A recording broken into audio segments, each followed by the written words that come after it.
ମହୁରାଳି ମାଛକୁ ଯଦି ଆପଣମାନେ ଏମିତି ବନେଇବେ ତାହେଲେ ଖାଉ ଖାଉ କେତେବେଳେ ସରିଯିବ ଯେ ଜାଣିପାରିବେନି, ପୁଣି ମାଗିକିରି ଖାଇବେ। ତ ଆଜି ଚାଲନ୍ତୁ ବନେଇବା ମହୁରାଳି ମାଛ ବା ଚୁନା ମାଛ ମସଲା ଭଜା। ତ ଏଇ ମହୁରାଳି ମାଛ ମସଲା ଭଜା ପାଇଁକି ଭିଡ଼ିଓଟିକୁ ଆପଣମାନେ ସମ୍ପୂର୍ଣ୍ଣ ଦେଖନ୍ତୁ, ଶେଷ ଯାଏ ଦେଖନ୍ତୁ। ଚ୍ୟାନେଲରେ ଯଦି ନୂଆ ଅଛନ୍ତି, ପ୍ରଥମ ଥର ଦେଖୁଛନ୍ତି, ତାହେଲେ ସବସ୍କ୍ରାଇବ୍ ନିଶ୍ଚୟ କରନ୍ତୁ। ନମସ୍କାର, ଜୟ ଜଗନ୍ନାଥ ସାଙ୍ଗମାନେ। ମମ୍ସ କିଚେନ୍ କୁଇନ୍ରେ ଆପଣମାନଙ୍କୁ ବହୁତ ବହୁତ ସ୍ୱାଗତ। ଏଇ ମହୁରାଳି ମସଲା ଭଜା ପାଇଁକି ପ୍ରଥମେ ଆମକୁ ମହୁରାଳି ମାଛ ଦରକାର। ତ ଏଠି ମୁଁ 400 ଗ୍ରାମର ମହୁରାଳି ମାଛ ନେଇଛି। ଆକୁ ଭଲ ଭାବରେ ୟା ପେଟ ଚିପିକି ତାକୁ ପିତ୍ତ ବାହାର କରିଦେଇଛି। ଆଉ ଭଲ ଭାବେ ଟିକେ ଘଷିକି ଆଇଁଷ ବାହାର କରିକି ଭଲ ଭାବେ ଧୋଇ ନେଇଛି। ଆପଣମାନେ ବି ଏମିତି କରିବେ। ଆଉ ମହୁରାଳି ମାଛକୁ ଭଲ ଭାବେ ଧୋଇବେ, ଯାହାଫଳରେ ଆଇଁଷ ଆଉ ପେଟର ଯେଉଁ ପିତ୍ତ ରହିଯାଏ ଭଲ ଭାବେ ସଫା ହେଇଯିବ। ଯଦି ପିତ୍ତ ରହିଯିବ ତାହେଲେ ମାଛ ପିତା ଲାଗିବ, ଆଉ ଖାଇବା ପାଇଁ ଜମା ଭଲ ଲାଗିବନି। ଏପଟେ ଆମେ ଏଇ ମସଲା ଭଜା ପାଇଁକି ଗୋଟେ ଗ୍ରାଇଣ୍ଡର ଜାର୍ ନେବା। ଗ୍ରାଇଣ୍ଡର ଜାର୍ରେ ଆମେ ସେଇଥିରେ 2 ଚାମଚ କଳା ସୋରିଷ ନେବା। ମୁଁ ଏଠି କଳା ସୋରିଷ ନେଉଛି, ଆପଣମାନେ ଚାହିଁଲେ ଧଳା ସୋରିଷ ଦେଇକି ମଧ୍ୟ ଏ ମାଛଟା ଭାଜି ପାରିବେ। ତ ଏଠି 2 ଚାମଚ କଳା ସୋରିଷ ନେଲା ପରେ ଆମେ ଏଇଥିରେ 1/2 ଚାମଚ ଗୋଟା ଜିରା ଦେବା। ଗୋଟେ ବଡ଼ ପିଆଜକୁ ଏମିତି 4 ଫାଳ କରିକି ନେବା। ଆଉ ଏଠି 5ଟି ରସୁଣର ପାଖୁଡ଼ା ନେବା, ଆଉ କିଛି କଟା ହେଇଥିବା ଧନିଆ ପତ୍ରକୁ ନେବା। ଏତିକି ଦେବା। ୟାକୁ ବେଶୀ ପାଣି ରଖିକି ମସଲା ଆମେ ବାଟିବାନି। ତ ବାସ୍ 2 ଚାମଚ ପାଣି ଦେବା, କାରଣ ପିଆଜରେ ବି ଟିକେ ପାଣି ରହିଥାଏ। ଏଇଟା ଟିକେ ଶୁଖିଲା ବଟା ହେବ, କିନ୍ତୁ ଚିକଣ କରିକି ବଟା ହେବ। 2ରୁ 3 ଚାମଚ ପାଣି ଦେଇଦେବା ପରେ ୟାକୁ ପୁରା ଏକଦମ ଚିକଣ କରିକି ବାଟିକି ନେଇ ଆସିବା।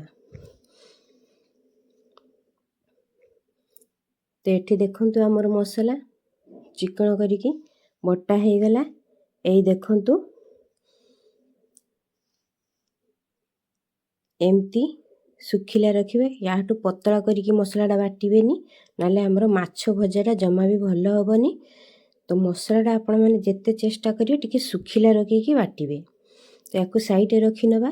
ତାପରେ ଯେଉଁ ଆମେ ମାଛ ରଖିଛେ ସେ ମାଛରେ ଆମେ ସେ ମସଲା ଆମେ ଏଇଥିରେ ମିଶାଇବା। ତ ସବୁ ମସଲା ଆମେ ଏମିତି ଏ ମାଛରେ ଗୋଳେଇ ନେବା। କିନ୍ତୁ ଧ୍ୟାନ ରଖିବେ ମାଛ ଆପଣମାନେ ଭଲ ଭାବେ ଧୋଇବେ, କାରଣ ବେଳେବେଳେ ଆମର ବାଲି ରହିଯାଏ। ତାପରେ ମସଲା ଦେଲା ପରେ ଏଥିରେ ସ୍ୱାଦ ଅନୁସାରେ ଲୁଣ, 1 ଛୋଟ ଚାମଚ ହଳଦୀ ପାଉଡ଼ର, 1 ଛୋଟ ଚାମଚ କାଶ୍ମୀରୀ ରେଡ୍ ଚିଲି ପାଉଡ଼ର। ଏତିକି ଦେବା ପରେ ଆମେ ଭଲ ଭାବରେ ମାଛଟାକୁ ଗୋଳେଇ ନେବା। ତ ଦେଖନ୍ତୁ ଏଠି ଆମର ମାଛ ଭଲ ଭାବରେ ମୁଁ ଗୋଳେଇ ନେଲି। ଏବେ ୟାକୁ ଛାଡ଼ିବା 10ରୁ 15 ମିନିଟ୍ ପାଇଁକି ଛାଡ଼ିଦେବା। ତାକୁ ସାଇଡ଼ରେ ରଖିନେବା। ସେପଟେ ଆମେ ଗୋଟେ ଗ୍ୟାସ୍ରେ ଫ୍ରାଇଂ ପ୍ୟାନ୍ ବସେଇକି ସେଇଥିରେ 3 ଚାମଚ ସୋରିଷ ତେଲ ଦେବା। ଆପଣମାନେ ଅବশ্যଇ ସୋରିଷ ତେଲରେ ଭାଜିବେ, ଏ ମାଛ ବହୁତ ବଢ଼ିଆ ଲାଗିବ। ତ ସୋରିଷ ତେଲ ଦେଲା ପରେ ତେଲ ଗରମ ହେଲା ପରେ ଆମେ ଏଇଥିରେ ମାଛଟାକୁ ଦେବା। ତ ମାଛଟା ଆମେ ଅଧା ଅଧା କରିକି ଭାଜିବା, କାରଣ ଏକାଥରକେ ପକାଇବାନି। ମାଛଟା ଆମେ ଅଳ୍ପ ଅଳ୍ପ କରିକି ଛାଡ଼ି ଛାଡ଼ିକି ପକାଇବା, ଯାହାଫଳରେ କ'ଣ ହେବ ନା ମାଛଟା ଆମର ଜୁଡ଼ିବନି ଆଉ ମାଛଟା ଭାଙ୍ଗିବନି। ବେଳେବେଳେ କ'ଣ ହେଇଥାଏ ନା ଚୁନା ମାଛ ଆମେ ଭାଜିଲା ବେଳେ ଯଦି ଅଧିକା ମାତ୍ରାରେ ମାଛ ଦେଇକି ଭାଜିବା, ତାହେଲେ ସେ କ'ଣ ହେବ ଗୋଟି ଗୋଟିକା ହେଇକି ଭଜା ହେବନି, ସେ ମିଶିଯିବ, ପୁରା ଭାଙ୍ଗିଯିବ, ଆଉ ଖାଇବା ପାଇଁ ମଧ୍ୟ ସେତେ ଭଲ ହେବନି।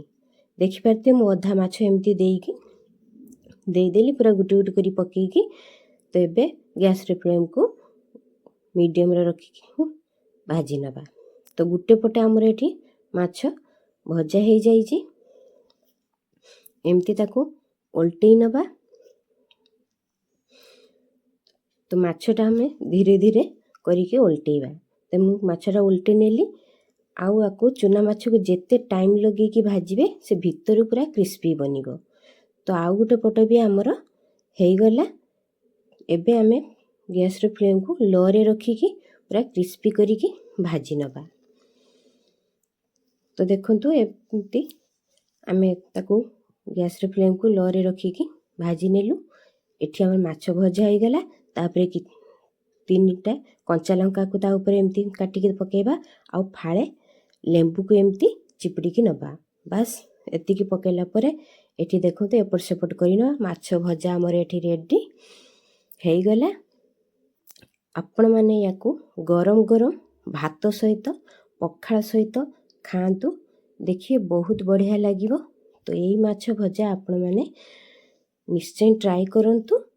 ତ ରେଡ଼ି ହେଇଗଲା ଆମର ମହୁରାଳି ମାଛ ବା ଚୁନା ମାଛ ମସଲା ଭଜା। ତ ଏଇ ରେସିପି ଆପଣମାନଙ୍କୁ କେମିତି ଲାଗିଲା କମେଣ୍ଟ ମାଧ୍ୟମରେ ନିଶ୍ଚୟ ଜଣାଇବେ। ଭଲ ଲାଗିଥିଲେ ପ୍ଲିଜ୍ ମୋ ଚ୍ୟାନେଲକୁ ଲାଇକ୍, ସେୟାର, ସବସ୍କ୍ରାଇବ୍ କରିବା ପାଇଁ ଜମା ଭୁଲିବେନି। ସବସ୍କ୍ରାଇବ୍ କରିବେ। ପୁଣି ଦେଖା ହେବା ଗୋଟେ ନୂଆ ଭିଡ଼ିଓରେ। ସେତେ ପର୍ଯ୍ୟନ୍ତ ରହୁଛି। ଜୟ ଜଗନ୍ନାଥ।